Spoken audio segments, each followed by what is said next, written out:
Involve అవడం జరిగింది. రవి గారు, సో మీరు ఉగ్రం తర్వాత నుంచి I think KGF me sound set కావచ్చు, సౌండింగ్ కావచ్చు, చాలామంది డైరెక్టర్స్ అంటే మీ దగ్గరికి వస్తున్నారు అంటే మ్యూజిక్ కోసం అవ్వచ్చు.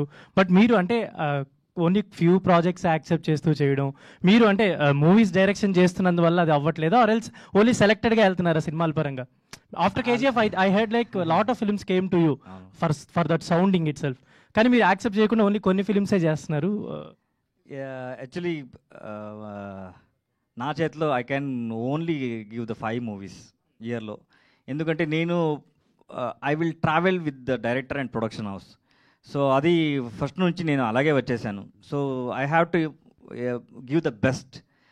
సో అందుకే నేను యాక్చువల్లీ ఎక్కువ మూవీ చేసేదానికి నేను I'm not prefer for that. Actually ఒక మన ఏం చెప్తారు, దీంట్లో ఏం కావాలో అంతవరకే చేస్తారా? అండ్ ఎన్టీఆర్ గారు మీ స్టూడియోకి వచ్చినప్పుడు ఒక మ్యూజిక్ చేశారు మీరు. అవును, జస్ట్ విజిటింగ్కే అంత మ్యూజిక్ చేశారంటే ఎన్టీఆర్ నీల్ ఫిల్మ్కి ఎంత మ్యూజిక్ చేయబోతున్నారు? అన్నీ అది నేను చెప్పాను కదా, నేను ఐఎమ్ ఏ ట్యాప్, వాటర్ ఎక్కడి నుంచో వస్తుంది. సో ఐ హోప్ అండ్ ఆ కాన్ఫిడెన్స్ ఉంది ఏదో భగవంతుడు ఇచ్చేస్తాడని. సో బికాస్ ఫ్రమ్ ఎప్పుడు నుంచి ఆయన మూవీ చూసే స్టార్ట్ చేశాను. So I'm big fan of NTR garu. So దాని తర్వాత ఏదో ఒక ఫైర్ ఉంది, ఏదో చేయాలి అని.